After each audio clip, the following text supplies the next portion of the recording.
हम लोग पढ़ रहे थे यूरोप में राष्ट्रवाद का उदय, और हम लोग जो है उसमें भी कुछ 8-9 उसका सब चैप्टर पढ़ चुके थे। फर्स्ट पढ़े थे the French revolution and the idea of nation. दूसरा हम लोग पढ़े the making of nationalism in Europe. तीसरा हम लोग पढ़े the aristocracy and the new middle class. फिर हम लोग पढ़े थे what did liberal nationalism stand for. फिर हम लोग पढ़े न्यू कंजर्वेशन आफ्टर 1815। उसके बाद था हम लोग इसमें पढ़े थे the revolution the age of revolution 1830 to 1848 पढ़े लास्ट में। उसके बाद hunger, hardship and popular revolt क्या था, और उसके बाद हम लोग लास्ट में पढ़े थे 1848 the revolution of the liberals. अब हम लोग आज पढ़ेंगे the making of German and Italy. कैसे जो है जर्मन राष्ट्र का उदय हुआ। जर्मन राष्ट्र जो है छोटे छोटे जो उनके राज्य थे मिलके एक राष्ट्र बने जर्मन, या इटली का एकीकरण कैसे हुआ, इसके बारे में हम लोग आज पढ़ेंगे। क्या है Germany? Can the army be architect of a nation?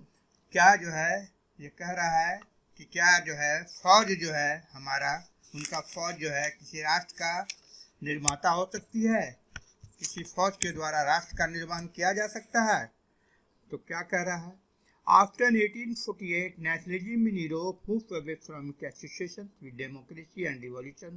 Nationalist sentiments were often mobilized by conservatives for promoting a state power and achieving political domination over Europe. क्या हो गया? 1848 के बाद जो है यूरोप में जो है राष्ट्रवाद और जनतंत्र का जो क्रांति वगैरह था, इसमें धीरे धीरे लोगों को अलगाव होना शुरू हो गया। लोग इससे दूर जाना शुरू कर दिए। क्या हो गया?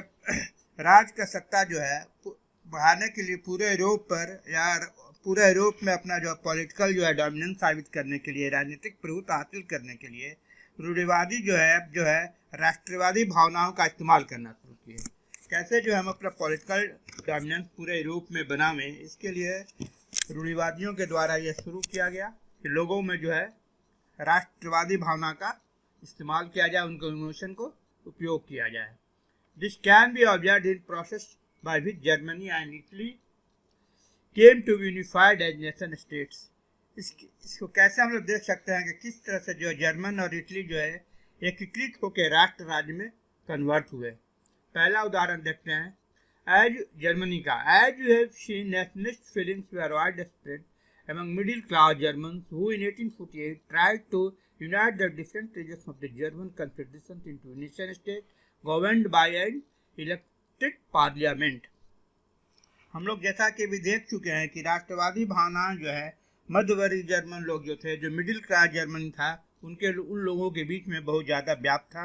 वो लोग बहुत ज़्यादा जो राष्ट्रवादी भावना से ओतप्रोत थे। और 1848 हम लोग ये भी देखे कि जर्मन महासंघ जो है छोटे छोटे इलाकों को आपस में मिला के एक निर्वाचित संसद द्वारा शासित एक संसद बनाया गया था, जिसके द्वारा कि राष्ट्र राज्य बनाने का प्रयास उनके द्वारा किया गया था, मिडिल क्लास के जो राष्ट्रवादी लोग थे, पढ़े लिखे हुए लोग थे, उनके द्वारा। मगर this liberal initiative to nation building was however repressed by the combined forces of the monarchy and the military supported by the large landowners called Junkers of Prussia. इसके में लेकिन क्या हो गया? राष्ट्र निर्माण का जो पहल है, उदारवादी पहल शुरू हुआ था, ये राजशाही के और फौज ये जो मिलकर इसको दबा दिया। फिर उसमें और किनका योगदान ज़्यादा रहा दबाने में उस आंदोलन को? प्रथा के जो बड़े बड़े भूस्वामी थे, जिनका जमीन वगैरह था, जिसको कि वहाँ पे जंकर्स बोला जाता था, ये लोग भी जो है राजा का समर्थन किए, और इस तरह का जो प्रयास उनके द्वारा किया गया था वो समाप्त हो गया। उनके आंदोलन को दबा दिया गया। From then on Prussia took on the leadership of the movement for national unification. उसके बाद जो है प्रशा जो है राष्ट्र को राष्ट्रीयकृत एकीकरण का आंदोलन जो है कैसे एक करना है जर्मनी को, अब प्रशा के द्वारा इसका काम अपने हाथ में ले लिया गया। इस chief minister auto von Bismarck was the architect of this process, carried out with the help of the Prussian army and bureaucracy.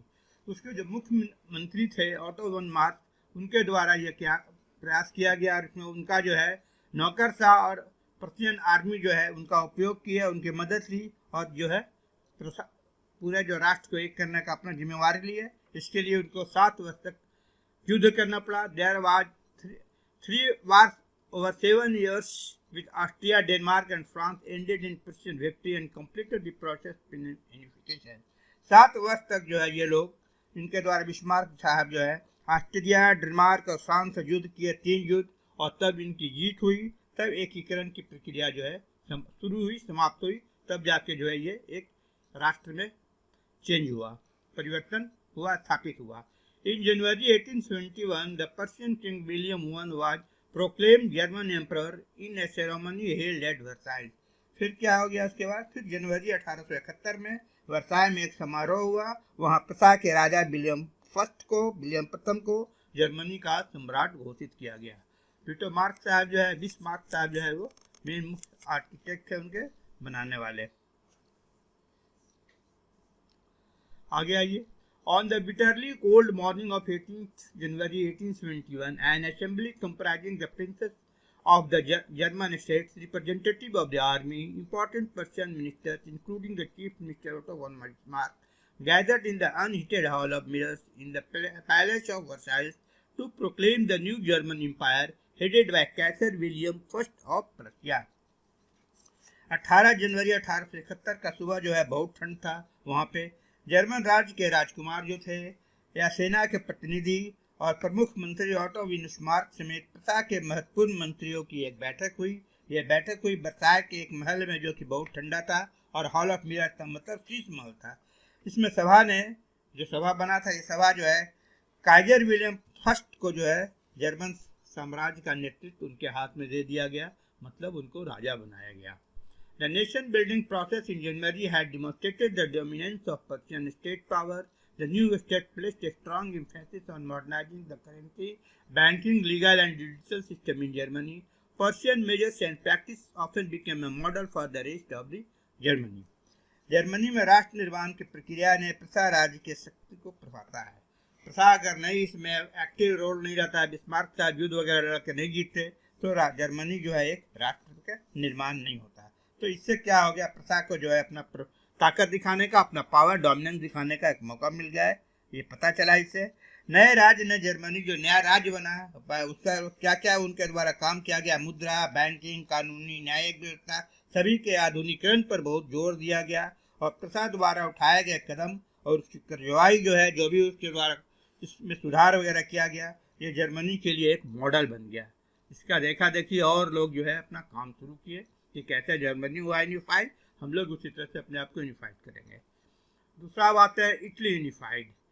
अब जो इटली का एकीकरण कैसे हुआ? Like Germany, Italy too had long history of political fragmentation.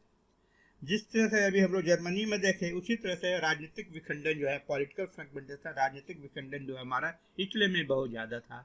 Italians were scattered over several dynastic state as well as the multinational Habsburg empire. Italy जो है बहुत छोटे छोटे वंशानुगत राज्य में बटा हुआ था। उसमें बहुत सारा जो है राष्ट्रीय, बहुराष्ट्रीय हैब्सबर्ग राज्य में, जो हैब्सबर्ग राज्य में भी जो है बटा हुआ था। During the middle of the 19th century Italy was divided into 7 state. 19वीं सदी के मध्य में इटली 7 राज्य में बटा हुआ था, जिनमें से केवल एक सार्डिनिया पिडमेंट में ही एक इतालवी राजघराने का कोई शासक था। इटली उस समय 7 स्टेट में बटा हुआ था, लेकिन सिर्फ एक जो ऐसा था जिसमें कि इटली के राजकुमारों के द्वारा जो है वहाँ पे राजा, वहाँ के इटली के कोई राजकुमार थे, बाकी 6 जगह जो है दूसरे दूसरे लोग थे, इटली के लोग नहीं थे। The north was under Austrian Habsburg, उनका उत्तरी इलाका जो है ऑस्ट्रिया के हैब्सबर्ग साम्राज्य के अधीन था। The centre was ruled by the pope, pope के द्वारा जो उनका मध्य भाग था। And the southern regions were under the domination of the Bourbon kings of Spain, और उनका दक्षिणी इलाका जो है ब्रूगो के, स्पेन के द्वारा जो है ब्रूगो साम्राज्य के द्वारा अधीन था। Even the Italian language had not acquired one common form and still had many regional and local variation. उसके बाद यह भी कहा जा रहा है कि सिर्फ इटालियन लैंग्वेज जो है सभी लोग के द्वारा उपयोग नहीं किया जाता था, अलग अलग उनकी क्षेत्रीय भाषा भी थी, इसलिए भाषा भी जो है उनके यहाँ एक उस समय नहीं था। During 1830, Giuseppe Mazzini had sought to put together a coherent program for unitary Italian Republic. 1830 के दशक में जो है जिसेप्पे मैत्सिनी के द्वारा जो है एक इटली गणराज्य का विचार जो उनके दिमाग में था, वो कोशिश की है कि इसको जो है इटली को एक किया जाए। मैजनी के साहब के द्वारा। He had also formed a secret society called Young Italy for the dissemination of these goals. अपने इस काम के लिए जो है उनके द्वारा गुप्त संस्था ही बनाया गया था। ये हम लोग पढ़े थे पिछले दिनों। गुप्त संस्था का उनके द्वारा स्थापना किया गया था, यंग इटली गुप्त संस्था था। फिर क्या है, the failure of revolutionary uprising both in 1831 and 1848 meant the mantle now fell on Sardinia Piedmont under the Tudor King Victor Emmanuel II to unify the Italian states through war. 1831 में 1848 में जो भी क्रांतिकारी विद्रोह हुआ वो असफल हो गया था। अब इसके द्वारा जो है ये लोग आंदोलन के द्वारा इटली को एक करना चाह रहे थे, तो ये नहीं हो पाया। तो अब सार्डिनिया पिडमेंट के जो शासक थे विक्टर इमैनुअल, उनके ऊपर एक जिम्मेवारी आ गई कि कैसे जो है इटली को एक राष्ट्र में परिवर्तित किया जाए, एक राष्ट्र उनको बनाया जाए। In the eyes of the ruling elites of this region, a unified Italy offered them the possibility of economic development and political dominance. जो भी वहाँ के उस क्षेत्र में जो भी शासक वगैरह थे, सब पैसे वाले लोग थे, कुलीन थे, जात परिवार से बिलोंग करते थे, वर्ग थे। तो उनके लिए लगता था कि अगर इटली को एक कर दिया जाए, छोटे छोटे राज्य मिलकर एक हो जाते हैं, तो जो उनका आर्थिक विकास भी होगा और उन लोगों का राजनीतिक प्रभुत्व जो है, डोमिनेंस जो है, बढ़ जाएगा। उनका ऐसा लग रहा था, उनके ऐसा संभावना दिख रही थी। Chief minister Cavour who led the movement to unify the regions of Italy was neither a revolutionary nor a democrat. अब इसके जब मुख्यमंत्री काबूल थे, वो इटली के प्रदेश के एकीकृत करने वाले आंदोलन का नेतृत्व किए थे, लेकिन वो न तो जनतंत्र में विश्वास रखते थे, न किसी तरह के क्रांतिकारी समूह से बिलोंग करते थे। Like many other wealthy and educated members of the Italian elite, he spoke French better than he did Italian. इतालवी में जो भी कुलीन वर्ग के लोग थे, अज्ञात वर्ग के लोग थे, तमाम अमीर लोग थे, शिक्षित सदस्यों की तरह वह भी इतालवी भाषा उतना अच्छा नहीं बोलते थे जितना अच्छा कि उनके द्वारा फ्रेंच बोला जाता था। मतलब इटली के रहने वाले ही थे, लेकिन फ्रेंच का डोमिनेंस था, तो फ्रेंच भाषा ही ज़्यादा अच्छा से बोलते थे। फ्रांस से सार्डिनिया पिडमेंट एक चतुर्कूटनीतिक संधि, जिसके पीछे काबूल का हाथ था, से सार्डिनिया पिडमेंट 1859 में ऑस्ट्रेलिया बनाकर ऑस्ट्रेलिया के फौज को हराने में कामयाब हो गया। क्या हो गया भाई? Through a tactful diplomatic alliance, माने एक जो है चतुर जो है कूटनीतिक संबंध के द्वारा जो है फ्रांस जो है काबू था, सार्डिनिया पिडमेंट को जो है ऑस्ट्रेलिया के फौज पर 1859 में जीत हासिल किया गया उनके द्वारा। Apart from regular troops, a large number of armed volunteers under the leadership of Giuseppe Garibaldi joined the fray. नियमित सैनिक के अलावा जिसेपे गैरिबाल्डी के नेतृत्व में बहुत सारे सशस्त्र स्वयंसेवक लोग जो है युद्ध में भाग लिए थे, हिस्सा लिए थे। In 1860 they marched into South Italy and the kingdom of the two Sicilies and succeeded in winning the support of the local peasants in order to drive out the Spanish ruler. 1860 में जो है वो दक्षिणी Italy और दो Sicily के राज्य में प्रवेश कर गए और स्पेन के जो शासक थे उनको हटाने के लिए स्थानीय किसानों का समर्थन उनको मिल गया। इस तरह से जो है उनको हटाया गया। In 1861 Victor Emmanuel II was proclaimed king of united Italy. तो 1861 में इमैनुअल द्वितीय को जो है एकीकृत इटली का राजा घोषित किया गया। लेकिन इटली के अधिकांश निवासी जिनमें निरक्षरता बहुत ज़्यादा थे और बहुत ज़्यादा लोग पढ़े लिखे हुए नहीं थे, अभी भी उदारवादी राष्ट्रवादी विचारधारा से अनजान थे। However, much of the Italian population, even whom rates of illiteracy was very high, remained blissfully unaware of liberal nationalist ideology. मैंने ये लोग अनपढ़ थे, ज़्यादा पढ़े लिखे नहीं थे, तो उदारवादी राष्ट्रवादी विचारधारा क्या है इससे वो अनजान थे, उनको नहीं पता था। The peasant masses who had supported Garibaldi in southern Italy had never heard of Italia and believed that La Talia was Victor Emmanuel's wife. अभी इतना ज़्यादा लोग अनपढ़ थे, आप इससे अंदाज लगा लीजिए कि दक्षिण इटली में जिन आम किसानों ने गैरिबाल्डी को समर्थन दिया था, उनको इटालिया के बारे में कुछ नहीं जानते थे, इटालिया का कभी नाम नहीं सुना था। उनको लगता था कि ला टालिया जो है विक्टर इमैनुअल की वाइफ है। अनपढ़ इतना था, शिक्षा इस तरह से थी आगे उनके ऊपर, उनको ये भी पता।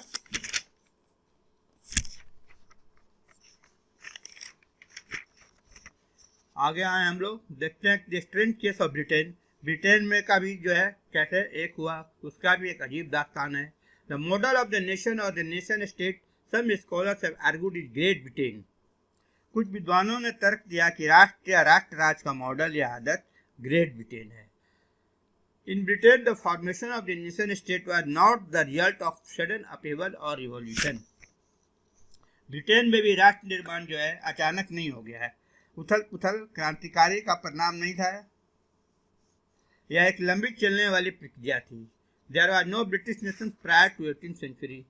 18वीं शताब्दी के पहले जो है ब्रिटानी राष्ट्र नाम का कोई चीज नहीं था, लोग नहीं जानते थे कि क्या है। The primary identity of the people who inherited in British isles were ethnic ones such as English, Welsh, Scot और आयरिश। ब्रिटानी द्वीप समूह में रहने वाले लोग अंग्रेज, वेल्स, स्कॉट या आयरिश थे, जिनका मुख्य पहचान एथनिक था, निर्जातीय थे। निर्जातीय होता है एक साझी नस्ली होता है, जनजातीय का उसको बोला जाता है। इन सभी जातीय समूह का, all of this ethnic group, इन सभी जातीय समूह का had their own culture and political tradition. सभी जात समूह का अपना अलग अलग अपना जो है कल्चर था, संस्कृति था, अपना अलग उनका राजनीतिक वगैरह, उनका अलग अलग राजनीति वगैरह वो करते थे। लेकिन जैसे जैसे but as the English nation steadily grew in wealth, importance of power, it was able to extend its influence over the other nation of the island। जैसे आंग्ल राष्ट्र जो है, अंग्रेज ब्रिटेन राष्ट्र का जो है धन दौलत आना शुरू हो गया, इनकी अहमियत बढ़ती गई, इनकी सत्ता में वृद्धि हुई और द्वीप समूह के अन्य राष्ट्र जो थे उस पर अपना यह प्रभुत्व बढ़ाने में सफल हो गया। Over the islands, the English parliament which had seized power from the monarchy in 1688 at the end of a protracted conflict was the instrument through which a nation state with England at its center came to be forged। एक लंबे टकराव और संघर्ष के बाद आंग्ल संसद ने 1688 में राजतंत्र से ताकत छीन ली थी। इस संसद के माध्यम से एक राष्ट्र राज्य का निर्माण हुआ जिसके केंद्र में इंग्लैंड था। The Act of Union 1707 between England and Scotland that resulted in the formation of the United Kingdom of Great Britain meant in effect that England was able to impose its influence on Scotland। England और Scotland के बीच में act of union 1707 में हुआ था, जिसमें United kingdom of great Britain का गठन हुआ। इसमें इंग्लैंड व्यवहार में स्कॉटलैंड पर अपना प्रभुत्व जमा पाया और स्कॉटलैंड के ऊपर जो इनका इन्फ्लुएंस आ गया अंग्रेज इंग्लैंड का। The British parliament was henceforth dominated by English member. जो ब्रिटेन का पार्लियामेंट है, ब्रिटिश पार्लियामेंट था, यहाँ ज़्यादा से ज़्यादा जो है उसके मेंबर जो है अंग्रेज सदस्य थे, अंग्रेज लोग थे, इंग्लिश लोग थे, स्कॉटलैंड वाले नहीं थे। The growth of a British identity meant that Scotland's distinctive cultures and political institutions were systematically suppressed। अब एक ब्रिटेन के पहचान का अर्थ ये हो गया कि स्कॉटलैंड की संस्कृति वगैरह जो है, राजनीतिक संस्थाएं वगैरह जो है, सबको धीरे धीरे योजनाबद्ध तरीकों से दबा दिया गया। स्कॉटिश हाईलैंड्स के निवासी जिन कैथलिक लोगों ने जब भी अपनी आज़ादी को व्यक्त करने का प्रयास किया, उन्हें जबरदस्त दमन का सामना करना पड़ा। The Catholic clerks जो थे that inhabited the Scottish Highlands suffered terrible repression whenever they attempt to assert their independence। जब भी अपने आप को स्वतंत्र घोषित करना चाहे, उनको जो बुरी तरह से दबा दिया गया।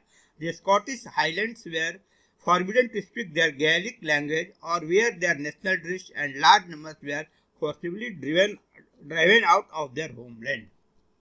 स्कॉटिश हाईलैंड में लोग जो थे उनको अपना गैलिक भाषा बोलने में भी जो रोक लगा दिया गया। उनको राष्ट्रीय पोशाक जो था उनका अपना वो भी पहनने के लिए बना कर दिया गया। उससे बहुत सारे लोगों को तो अपना जो देश छोड़ने के लिए मजबूर कर दिया गया और उन लोगों को भगा दिया गया वहाँ से। Ireland suffered similar fate. Ireland का भी कुछ इसी तरह का हाथ हुआ। It was a country deeply divided between Catholic and Protestants. इसमें जो है यहाँ यह देश में कैथोलिक और प्रोटेस्टेंट धार्मिक गुट जो है थे, दो गुट, दोनों में जो है गहराई से यह देश बटा हुआ था। The English help the Protestant of Ireland to establish their dominance over a largely Catholic country. लेकिन प्रोटेस्टेंट बोलने वाले मानने वाले लोग कम थे और कैथोलिक मानने वाले ज़्यादा थे। लेकिन हमारे इंग्लैंड में जो है प्रोटेस्टेंट लोग का प्रभाव था, ये लोग जो है इनको मदद करना शुरू किए और कैथोलिक पर ये लोग जो है हावी हो गए। प्रोटेस्टेंट जो है उनके ऊपर अपना प्रभुत्व बनाना, दबाव बनाना शुरू कर दिया। Catholic revolts against British dominance that suppressed कैथोलिकों के द्वारा अगर कुछ आंदोलन वगैरह भी किया गया तो अंग्रेज के प्रभाव में वो दबा दिया गया, उनके ऊपर बुरी तरह से उनको हरास किया गया। After failed revolt led by Wolfe Tone and his United Irishmen 1798, Ireland was forcibly incorporated into the United Kingdom in 1801. वॉलस्टोन और यूनाइटेड आयरिशमैन की अगुवाई में हुए असफल विद्रोह के बाद 1801 में आयरलैंड को बलपूर्वक यूनाइटेड किंगडम में शामिल कर लिया गया। A new British nation was forged through the propagation of a dominant English culture. अब जो एक नए ब्रितानी राष्ट्र का निर्माण हुआ जिस पर हावी था आंग्ल संस्कृति, और उसका प्रचार प्रसार बहुत जोर शोर से किया गया।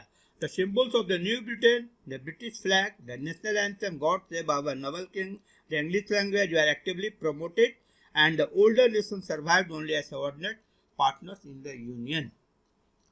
नए ब्रिटेन में प्रतीक चिन्ह ब्रितानी झंडा जो यूनियन जैक हो गया, राष्ट्रीय गान हो गया, गॉड सेव आवर किंग हो गया, नोबल किंग को खूब बढ़ावा दिया गया, और पुराने राष्ट्र इस संघ में मातहत सहयोगी के रूप में रह गया। जो भी जिस राज्य को मिलाया गया सिर्फ वो उसमें उनका कोई प्रभुत्व नहीं था, वो एक तरह से जो इनके पार्टनर के एज ए पार्टनर ये काम उनके द्वारा किया गया।